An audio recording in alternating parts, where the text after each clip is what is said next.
Kucing ini bukan kucing biasa, sebaliknya pengintip paling berani di dunia. Malangnya, dia mempunyai kelemahan besar iaitu obsesi untuk menjadi seorang wira yang menghalangnya daripada bekerja dengan baik dalam satu pasukan. Dalam dunia di mana semua rakyat haiwan bercakap dan juga urusan kerajaan dikendalikan oleh mereka. Beberapa ejen rahsia berada di bandar secara berhati-hati menjalankan tugas mereka. Walau bagaimanapun, seorang ejen menonjol dengan pendekatan uniknya, seekor kucing bernama Vladimir Willis. Vladimir sangat berdedikasi pada tugasnya, tetapi tindakannya sering membawa masalah kepada orang lain. Pada masa ini, misinya adalah untuk mendapatkan beg pakaian yang mengandungi barang-barang berharga yang jarang ditemui. Vladimir sentiasa mengawasi persekitarannya, sementara seekor monyet bernama Harry terus mengambil beg pakaian itu. Tiba-tiba, sekumpulan harimau merampas beg pakaian dan memecut laju menaiki motosikal. Tanpa teragak-agak, Vladimir melompat ke dalam kereta jet bersama pemiliknya dan berlumba mengejar harimau itu, tidak menghiraukan lalu lintas dan sesiapa sahaja yang menghalangnya. Akhirnya, dia merempuh sebuah kafe dan berjaya menangkap harimau itu. Vladimir sangat berbangga dengan aksinya dan kembali ke pejabat untuk menuntut ganjarannya. Rakan sekerjanya, Oxford, memberi amaran kepadanya supaya berhati-hati semasa misinya kerana dia mungkin akan terbunuh. Oxford juga menawarkan untuk mencipta perisai untuknya. Tetapi Vladimir menolak. Dia kemudian bertemu dengan bos dan membesar-besarkan kesukaran misi. Walau bagaimanapun, bos yang bernama Koto tidak berpuas hati. Semasa pengejarannya, Vladimir menyebabkan kerosakan besar pada bangunan dan kenderaan serta kecederaan kepada 17 rakyat. Tambahan pula, rakan ejen kini dimasukkan ke hospital. Bos mengiktiraf kegairahan Vladimir terhadap kerjanya tetapi mengakui bahawa dia tidak mempunyai kawalan, mengakibatkan bahaya kepada orang di sekelilingnya. Akibatnya, bos memutuskan untuk mengajar Vladimir pelajaran. Dia menugaskan kucing itu untuk tugas keselamatan di platform luar pesisir di Laut Oriental, di mana barang berharga disimpan. Tugas ini tidak boleh dipandang ringan, kerana bos berharap ia akan memberi peluang kepada Vladimir untuk merenung tindakannya. Tambahan pula, dia akan memperoleh keupayaan untuk bekerja dalam satu pasukan kerana terdapat ejen lain yang bekerjasama dengannya. Vladimir menjadi panik dan protes terhadap keputusan ini, tetapi usahanya sia-sia. Keesokan harinya, dia mendapati dirinya berada di atas pelantar terpencil yang terapung di tengah-tengah laut yang gelap. Apabila memasuki biliknya, Vladimir berasa mual dengan keadaan yang tidak kemas. Baju-baju kotor berselerak, diiringi dengan sisa hirisan pizza. Tiba-tiba, rakan sebiliknya Hector muncul dari bilik air, yang membuat Vladimir kecewa. Daripada semua makhluk, Hector adalah tikus, yang paling dibenci oleh Vladimir. Hector cuba untuk bersikap sopan dan menyatakan kegembiraannya kerana akhirnya mempunyai kawan, tetapi Vladimir menjelaskan bahawa dia berada di sini semata-mata untuk memenuhi tugasnya dan tidak berminat untuk berkawan. Vladimir menganggap bahawa dia akan dipanggil kembali tidak lama lagi, tetapi hari-hari terus berlalu, memaksanya untuk menerima kehidupan barunya yang membosankan. Apa yang boleh dia lakukan ialah memakan pizza beku dan menunggu nasibnya berubah. Dia mendambakan aksi, dan mujurlah, dia akan mengalaminya sekejap lagi. Sekumpulan penceroboh dalam kapal selam tiba di platform dan terus mencuri radioid berharga yang tersembunyi di ruang bawah tanah. Daripada memantau kamera keselamatan, Hector asyik menonton drama bersiri yang menampilkan pelakon kegemarannya, Mia. Vladimir menjadi kecewa dengan dialog yang tidak realistik dalam rancangan itu dan meredam kelantangan apabila Hector meminta alat kawalan jauh. Vladimir secara tidak sengaja mengganggunya fokus pengakhiran drama, menimbulkan kemarahan Hector, yang kemudiannya memulakan pergaduhan dengan Vladimir. Tiba-tiba, mereka melihat lampu amaran dan segera melihat rakaman CCTV.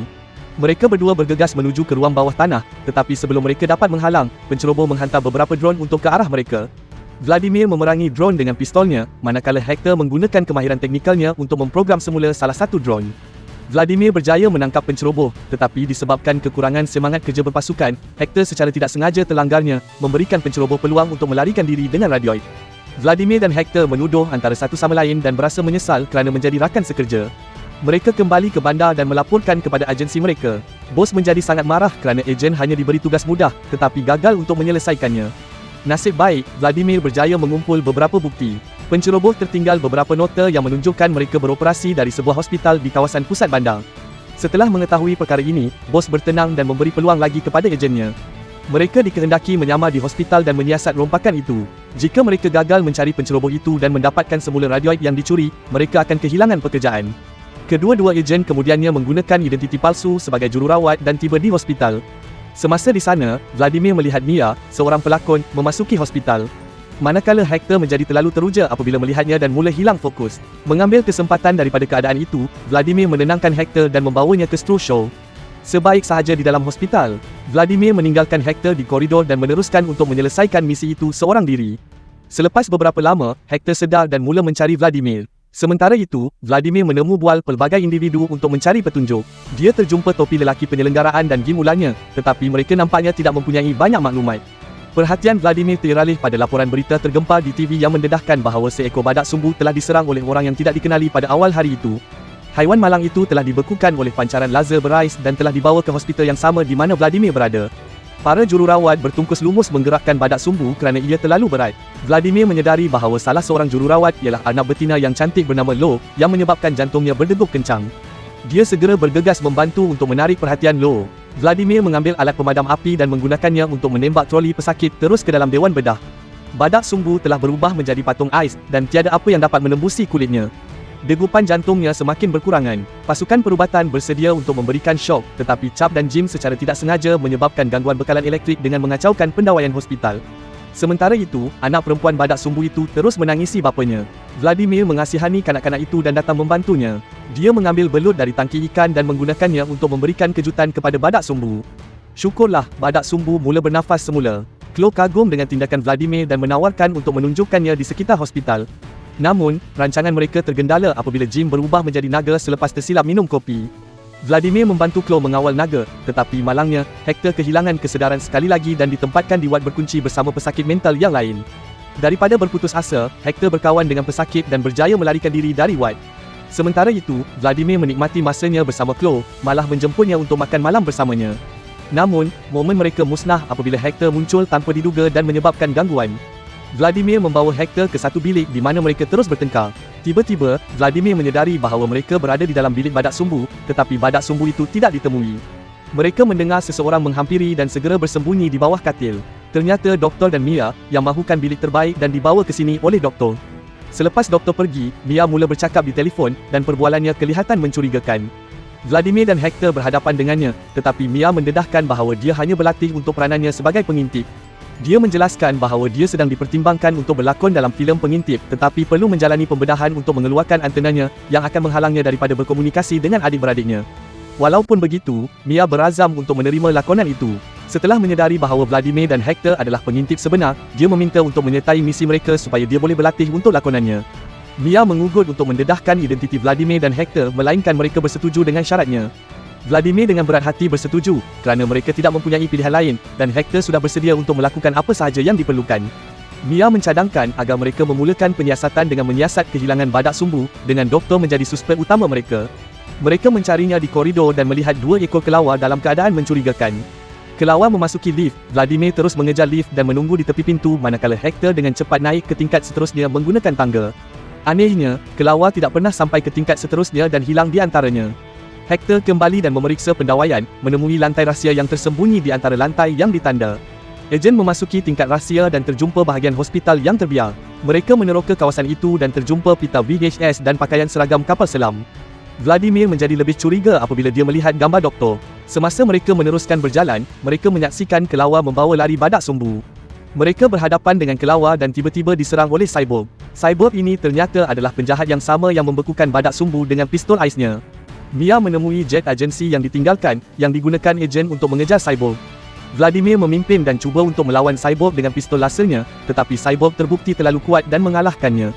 Sama seperti badak sumbu, cyborg akan membekukan Vladimir. Hector tiba tepat pada masanya dan mencederakan tangan cyborg itu. Cyborg berundur, dan ejen kembali ke tingkat pertama.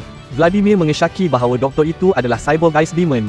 Dia mencuri radioid untuk menghidupkan sutnya. Nasib baik, Vladimir berjaya mendapatkan sehelai rambut dari cyborg dan memberikannya kepada Hector sebagai bukti penglibatan doktor. Anehnya, DNA dalam rambut tidak sepadan dengan mana-mana spesies yang diketahui. Memerlukan imbasan yang lebih lama untuk mengenal pasti spesies yang jarang ditemui. Lo tiba untuk membawa Mia menjalani pembedahan. Walaupun nasihat Hector untuk mempertimbangkan semula, Mia tetap bertekad walaupun dia amat menyayangi antenanya. Vladimir menyedari keadaan itu dan memutuskan untuk membantu dalam apa jua cara yang dia boleh. Sebaik sahaja di dalam dewan bedah, dia sengaja merosakkan mesin, menyebabkan kelewatan dalam pembedahan. Dia juga perasan balutan pada tangan doktor, menambah lagi syak wasangkanya. Kembali ke Hector, dia merampas pita VHS dan bersama-sama mereka menyewa basikal untuk pergi ke kedai antik dan membeli pemain pita. Pita itu mengandungi rakaman yang dirakam oleh doktor 20 tahun yang lalu, mempamakan kehadirannya di Pulau Mammoth. Pulau ini adalah rumah kepada mamut terakhir yang tinggal, yang mati dengan cepat akibat pemanasan global. Perancangan doktor adalah untuk menyelamatkan spesies ini dengan mencipta mesin khas yang dikuasakan oleh radioid, yang bertujuan untuk mewujudkan iklim mikro di pulau itu untuk mammoth hidup dengan aman. Pada masa ini, mesin hanya boleh menjana cuaca sejuk, tetapi ia akhirnya menghasilkan apa-apa cuaca yang dikehendaki. Teknologi ini berpotensi menyelamatkan spesies terancam dan mencegah bencana alam seperti banjir. Walau bagaimanapun, mesin itu gagal berfungsi dan membekukan seluruh pulau, menyebabkan kepupusan mammoth. Vladimir menyimpulkan bahawa doktor berhasrat untuk menjalankan eksperimen yang sama pada badak sumbu dan menyedari mereka mesti menghalangnya. Tanpa menunggu keputusan DNA, Vladimir memberitahu bosnya, Kotor. Dia sangat berbangga dengan ejennya dan memberikan Vladimir dan Hector kenaikan pangkat. Tanpa diduga, pembantu Kotor secara tidak sengaja telah membuka ruang tersembunyi yang mengandungi sut cyborg Ice Demon dan rambut raksasa yang dicukur. Rupa-rupanya, Kotor sendiri adalah cyborg Demon Ice. Untuk menjaga rahsianya, dia memenjarakan Vladimir dan Hector. Di dalam penjara, mereka bertemu dengan seekor harimau, dan Hector membantu harimau itu dalam menyelesaikan permainan videonya. Sebagai balasan, harimau memberikan mereka peta untuk melarikan diri dari penjara.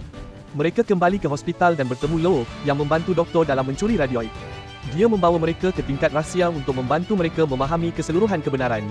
Doktor berasa sangat malu selepas secara tidak sengaja menyebabkan kematian mammoth. Dia mengasingkan dirinya dan meneruskan penyelidikannya untuk mencipta iklim buatan. Matlamatnya adalah untuk membantu seberapa banyak spesies terancam yang mungkin, dan misinya berjalan lancar sehingga Demon Ice Cyborg campur tangan. Vladimir mendedahkan bosnya, Kotor, sebagai Demon Ice dan dia telah menghantar pasukannya untuk cuba menangkap doktor. Pengawal menuntut Vladimir menyerah diri, tetapi dia akhirnya menyedari kepentingan persahabatan dan kerja berpasukan. Dia bersedia untuk mengorbankan segala-galanya untuk mereka. Pertempuran bermula dengan pasukan Vladimir memimpin. Kehadiran Hector membawa bersama rakan mentalnya, mengukuhkan lagi pasukan. Bersama-sama, mereka berjaya mengatasi pengawal, tetapi Kotor sendiri tiba di tempat kejadian. Dia berhadapan dengan doktor dan berkongsi ceritanya. Doktor menerangkan rancangannya untuk menyelamatkan mammoth, yang sangat menggembirakan mereka. Bagaimanapun, bapa Kotor masih ragu-ragu dan memutuskan untuk menghantar anaknya pergi dengan bot. Kotor adalah satu-satunya yang terselamat dan berjanji untuk membalas dendam kematian keluarganya. Kotor bertekad untuk membunuh doktor, membekukan sesiapa sahaja yang menghalangnya. Dia hampir membekukan Vladimir, tetapi Hector mengorbankan dirinya untuk menyelamatkannya. Vladimir kagum dengan pengorbanan rakannya. Semasa Kotor bersiap untuk membunuh doktor, Mia tiba tepat pada masanya. Menggunakan antenanya, dia memanggil adik-adiknya, yang bukan hanya 2 atau 3 orang, tetapi beribu-ribu bilangannya. Mereka mengelilingi Kotor, memberikan Vladimir peluang untuk memusnahkan alat radioid di belakang sut Kotor. Walaupun masih marah, perspektif Kotor berubah apabila dia melihat seseorang dari masa lalunya, kawan masa kecilnya. Diselamatkan oleh doktor, dia merayu kepada Kotor untuk memaafkan semua orang, kerana ia hanya kemalangan. Doktor berjaya menyembuhkan semua yang dibekukan oleh Demon Ice. Meneruskan misinya, dia menyelamatkan banyak spesies terancam. Kotor juga bakal mendapat anak, memastikan mammoth tidak lagi pupus. Mia mencapai peranan yang diingininya, dan Hector dijemput sebagai tetamu utama ke majlis pembukaan filmnya. Akhirnya, Vladimir dan Lo mendapat peluang untuk pergi temu janji pertama mereka tanpa gangguan.